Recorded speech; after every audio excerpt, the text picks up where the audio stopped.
What makes this project different to many other plastics projects, and there are hundreds of those out there, is that we are looking at the trajectory, how the plastic is moving from the source. So it can be deep inland, through the rivers typically, to the coastline and then along the coastline. So from source to sink. Vietnam is in the top 10 of those countries that discharge waste into the world.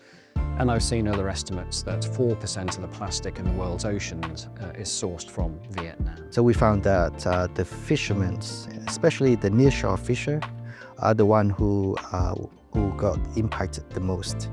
So they lose a lot of time and money trying to deal with plastic at sea. And if you're 100 miles offshore, what else can you do other than jump in the seawater? And that's when serious accidents happen. And the other concern is what the potential unforeseen effects of plastic waste might be. We've been looking at how these plastic particles impact gas exchange. Water and aquatic life needs oxygen to survive. And so you could imagine in a freshwater environment where this plastic pollution exists, if it's reducing the amount of oxygen that can get into the water, you're obviously reducing the ability of aquatic species to live within that water body. One of the important questions is where do all the plastics go once they come into the sea from the river? So that is where you need a detailed model to provide information on the coastal current field and also allows you to simulate where all the plastic particles go in your model basically.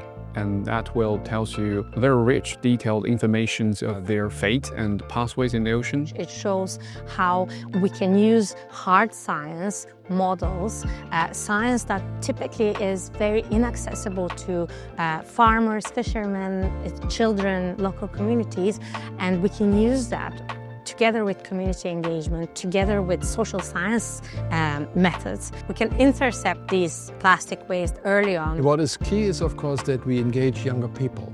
So education, education, education. It's always the same. Education starts with little kids and it's always super fun. So you have to make it really fun. And we had a lot of fun out there. The community engagement we've had has been very, very positive. People showing a very strong willingness to want to do something to solve this particular problem. And we've had extremely good engagement at the government level as well. So I think this is an excellent model of a research project which has potential to inform how we make policy in future. And I'm excited to see how the outcomes from this project can go on to lead to action in how we deal with the challenge of plastic pollution, which is serious around the whole world and including here in Vietnam. Using a strong empirical evidence base for the development of policies and regulation in the future is really, really important. So I think it's critical that we have follow-on projects that work on gathering the data that's needed to incentivize policy change.